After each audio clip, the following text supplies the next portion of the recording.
wabarakatuh. Waalaikumsalam. Selamat pagi. Perkenalkan, nama saya Sony Maizar. Saya peserta dari Guru Penggerak Angkatan 8. Di sini saya akan menuntaskan tugas demonstrasi kontekstual di 3.1, yaitu adalah keputusan dari pemimpin. Nah, di sini saya akan mewawancarai Kepala Sekolah SD 112, yaitu Bapak Irwan Sukmadini, Sarjana Pendidikan. Nah, di sini nanti ada beberapa pertanyaan, Pak ya. Nanti ada 8 pertanyaan yang sudah saya rangkum sesuai dengan tuntutan dari modul 3.1. Di sini nanti saya mulai bertanya dari poin pertama, Pak. Di sini selama ini bagaimana Bapak dapat mengidentifikasi kasus-kasus yang merupakan dilema etika atau rujukan moral, gitu? Saya perkenalkan diri, Pak Sony, terlebih dahulu. Bapak Ibu, perkenalkan, nama saya Irwan Sukmadini, saya Kepala SD Negeri 112 Palembang. Terima kasih Pak Sony ingin berkolaborasi lah dengan saya untuk masalah kucing, Pak. Keputusan ya. Dari pemimpin. Jadi sebagai seorang pemimpin di sebuah instansi pendidikan, pasti akan beragam kasus yang akan kita hadapi. Baik itu kasus yang keduanya benar tetapi saling bertentangan, ada yang dikenal sebagai dilema etika, ataupun kasus yang salah satunya benar dan yang lainnya salah. Kedua kasus tersebut harus dapat diidentifikasi dengan benar agar tidak ada kesalahan dalam pengambilan keputusan. Jadi sangat penting mengidentifikasi sebuah dilema etika kasus agar kita itu tidak salah melangkah dalam mengambil keputusan. Cara saya untuk mengidentifikasi yang mana dari kedua kasus tersebut adalah dengan memahami masing-masing kasus yang tengah dihadapi atau permasalahannya. Tentu saja untuk memahami kasus-kasus tersebut, saya harus berkomunikasi dengan pihak-pihak yang terlibat. Setelah permasalahan sudah dipahami, maka saya perlu melakukan beberapa hal untuk bisa memetakan apakah kasus tersebut merupakan rujukan moral ataupun dilema etika. Untuk itu perlu dibuatkan daftar pertanyaan yang mengidentifikasi kasus tersebut. Syarat sebuah kasus syarat dari sebuah kasus itu termasuk dilema etika jika kedua masalah yang berbenturan tersebut tidak melanggar hukum dan serta norma-norma yang berlaku atau menimbulkan ketidaknyamanan sosial. Itu sudah termasuk syarat dari kasus itu termasuk ke dilema etika. Ya, Pak. Berarti Pak ya, intinya kasus itu juga dicari bagaimana dari tingkat kenegatifannya, Pak. Berarti kalau misalnya negatifnya lebih sedikit, itu lebih diutamakan gitu, Pak. Ada yang negatifnya terlalu banyak yang menimbulkan ketidaknyamanan dari orang lain. Benar, sosial. Kemudian ada pula jika kasus yang diidentifikasi lolos dari syarat-syarat tersebut, maka dipastikan itu adalah kasus dilema etika. Dan sebaliknya jika syarat-syarat di atas tidak terpenuhi, syarat-syarat yang saya sebutkan tadi tidak terpenuhi, yaitu termasuk rujukan moral. Itu. Jadi sudah Bapak jelaskan juga, berarti intinya tetap dari sisi negatifnya juga, Pak ya, harus kita pertimbangkan supaya nanti tidak terjadi hal yang tidak diinginkan baik dalam keputusan tersebut. Yang dihindari itu tidak nyamanan sosial. Untuk pertanyaan kedua, Pak ya, selama ini bagaimana menurut Bapak menjalankan pengambilan keputusan di sekolah Bapak, terutama untuk kasus-kasus di mana ada dua kepentingan yang sama-sama benar dan sama-sama mengandung nilai kebajikan, Pak? Ya. Untuk kasus itu termasuk dilema etika, Pak? Benar. Atau dua kasus itu ya. Untuk kasus dilema etika saya yang pertama saya pertimbangkan itu adalah ada dua hal. Misalkan ada kasus dilema etika yang saya mempertimbangkan kedua hal yang sama-sama benar, kemudian membenturkan faktor apa atau pihak yang mana. Jadi untuk kasus dilema etika itu biasanya saya akan mempertimbangkan kedua hal yang sama-sama benar, yaitu membenturkan faktor apa ataupun pihak mana. Nilai kebenaran, kemudian apakah kepentingan per orang atau banyak orang mengandung nilai-nilai kebenaran ataupun kesetiaan, rasa adil ataupun belas kasihan, ataukah berdampak untuk saat ini ataupun seterusnya, seperti itu Pak. Tentunya berarti Bapak juga pasti ada kolaborasi Pak dalam mengambil keputusan atau misalnya dengan wakil Bapak untuk membuat keputusan tersebut. Iya. Oke. Kalau untuk kolaborasi itu biasanya bukan hanya wakil, Ya, seluruh ekosistem yang ada di sekolah ini. Oke, Pak. Lanjut di pertanyaan ketiga Pak ya. Oke, siap. Langkah-langkah atau prosedur seperti apa yang biasa Bapak lakukan selama ini Pak? Yang pertama, kita tuh harus mendengarkan suara hati. Benar Pak?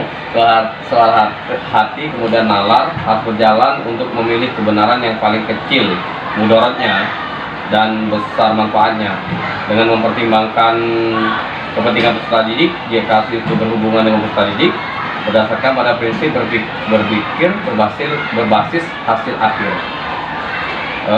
Berpikir berbasis peraturan dan berpikir berbasis rasa peduli. Tahap berikutnya, lakukan investigasi dengan memeriksa kembali fakta-fakta dan temuan, kemudian temukan peluang. Berarti intinya Pak ya, kita harus tahu dulu permasalahannya itu apa. Ya, gitu, mengidentifikasi. Jadi, baru kita bisa mengambil keputusan apa yang harus sesuai dengan permasalahan tersebut. Iya, benar. Oke, gitu, Pak ya. Untuk pertanyaan keempat adalah Pak, di sini hal-hal apa saja yang selama ini Bapak anggap efektif dalam pengambilan keputusan pada kasus-kasus dilema etika, Pak? Dalam kasus pengambilan keputusan dengan dilema etika, hal efektif yang perlu dilakukan adalah menyederhanakan pokok permasalahan Pak, dan membangun kebijaksanaan. Kalau kata orang dulu itu, yang besar dikecilkan, yang kecil dihilangkan, seperti itu. Oke, Pak ya. Berarti intinya adalah bagaimana cara kita berpikir untuk menyederhanakan permasalahan tersebut, Pak ya.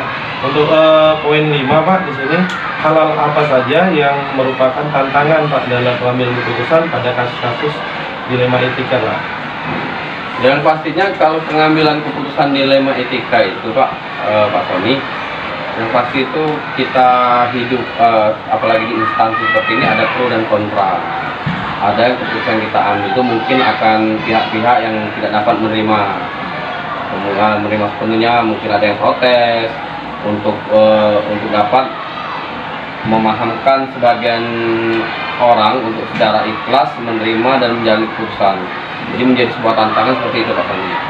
Ya, Ada pro dan kontra. Oke, berarti benar hampir sama kayak yang tadi Pak ya.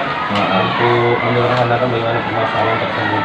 Untuk poin 6 di sini Pak, apakah Bapak memiliki sebuah tata kelola atau jadwal tertentu dalam sebuah penyelesaian kasus dilema etika? Apakah Bapak langsung menyelesaikan di tempat atau memiliki sebuah jadwal untuk menyelesaikannya? Bentuk atau prosedur apa yang Bapak jalankan itu Pak? Kalau jadwal sebenarnya untuk menyelesaikan kasus seperti ini itu tidak ada jadwalnya, tidak terjadwal maksudnya. Tetapi pada saat kita menghadapi kasus dilema etika itu, kita memprioritaskan mana yang lebih dahulu untuk diselesaikan secepatnya, tergantung jenis kasus dan kepentingannya Pak Sony. Seperti itu. Oke Pak ya. Di poin 7 Pak ya, adakah seseorang atau faktor apa saja selama ini mempermudah atau membantu Bapak dalam pengambilan keputusan dalam kasus-kasus dilema etika Pak? Yang pertama mungkin komunikasi, komunikasi yang baik, kemudian berkolaborasi dengan seluruh warga sekolah. Kemudian yang paling terpenting itu ada di dalam diri saya pribadi sebagai pimpinan di sekolah ini, harus mampu mengelola emosi. Jadi kalau dulu ada namanya kompetensi sosial emosional, mungkin itu bisa diterapkan dalam jalan. Untuk poin terakhir Pak, di sini dari semua hal yang telah disampaikan, pembelajaran apa yang dapat Bapak petik dari pengalaman Bapak mengambil keputusan dilema etika Pak? Seperti yang di awal tadi, bahwasanya dalam mengambil sebuah keputusan itu perlu mengidentifikasi dulu jenis kasusnya, kemudian harus bisa melakukan lebih awal dengan melakukan pengujian Pak Heni. Lalu setelah dilakukan pengujian didapat pengujian itu benar lawan benar untuk menentukan paradigma apa yang akan kita pilih sehingga keputusan bisa diambil sesuai dengan prinsip-prinsip yang tidak merugikan peserta didik tentunya. Berarti intinya adalah ya poinnya pertama adalah kita mengetahui dulu sumber permasalahannya, kemudian Ya. bagaimana cara kita berkoordinasi dari antara pimpinan dengan stakeholder yang ada, dan juga komunikasi yang baik ya dari pemimpin untuk mendapatkan keputusan yang bijak. Iya, mungkin itu yang pasti jangan sampai merugikan peserta didik. ya, intinya berarti kita bagaimana caranya bisa mengangkat motivasi lah ya, Iya, motivasi dari peserta didik. Pak, mungkin itu saja Pak. Terima kasih Ya. atas waktunya. Sama-sama. Saya ucapkan terima kasih atas kolaborasinya di sini. Saya akhiri Pak. Wassalamualaikum warahmatullahi wabarakatuh. Waalaikumsalam warahmatullahi wabarakatuh.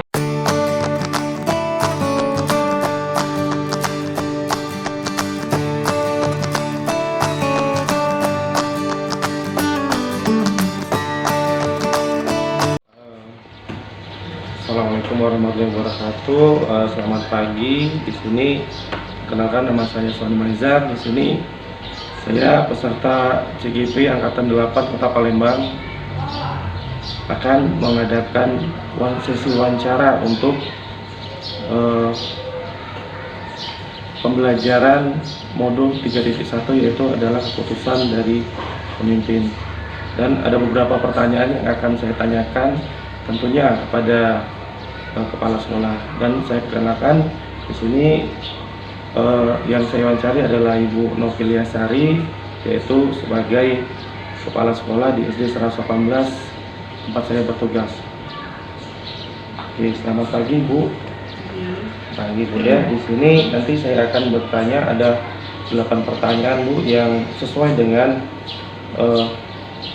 modul 3.1 yang sebagai tagihannya adalah ada 8 pertanyaan. Di sini nanti saya akan bertanya tentang keputusan pemimpin pembelajaran mengenai permasalahan-permasalahan yang ada dalam sekolah. Baik Ibu, di sini nanti saya akan bertanya dimulai dari pertanyaan pertama. Di sini selama ini bagaimana menurut Ibu dapat mengidentifikasi kasus-kasus yang merupakan dilema etika atau bujukan moral? Ya, kasus dilema etika biasanya cenderung muncul karena adanya kepentingan yang tidak sama di antara unsur-unsur yang ada di sekolah, yang kemudian menjadi isu dan bahan diskusi serta pembicaraan di antara unsur sekolah. Kemudian hal tersebut menjadi bahan dalam referensi untuk dibicarakan di tingkat sekolah atau disampaikan ke sekolah. Saya dalam menyikapi hal tersebut akan melakukan klarifikasi dan konfirmasi terhadap pihak-pihak yang mengidentifikasi untuk diminta keterangan dan mendapat pendapat terhadap apa yang menjadi permasalahan, dengan asumsi bahwa permasalahan pasti akan bisa diselesaikan hanya dengan komunikasi dan koordinasi. Kemudian akan diputuskan dengan mempertimbangkan meminimalisir potensi negatif keputusan dan memaksimalkan potensi positif dari keputusan. Oh ya Bu, berarti intinya bahwasanya keputusan itu juga tidak harus sendiri Bu, bisa berkolaborasi mungkin dengan teman-teman guru atau wakil kepala sekolah Bu ya, untuk mendapatkan keputusan yang lebih baik. Kemudian pertanyaan kedua Bu, selama ini bagaimana Ibu menjalankan pengambilan keputusan di sekolah, terutama dalam kasus-kasus di mana ada dua kepentingan yang sama-sama benar atau sama-sama mengandung nilai kebajikan? Jadi pengambilan keputusan terkait dengan hal tersebut saya lakukan dengan pendekatan komunikasi dan koordinasi. Karena bagaimanapun pemimpin itu hanya menentukan dan mengambil keputusan, akan tetapi referensi dan indikator serta pertimbangan-pertimbangan dalam pengambilan keputusan ada pada unsur di dalam organisasi atau stakeholder internal jika berkenaan dengan hal-hal internal. Berarti intinya dari komunikasi tersebut Bu ya, untuk mendapatkan keputusan yang bijak Bu ya, urutannya Bu ya. Kemudian di poin ketiga Bu, langkah-langkah atau prosedur seperti apa yang biasa Ibu lakukan selama ini dalam pengambilan keputusan tersebut Bu?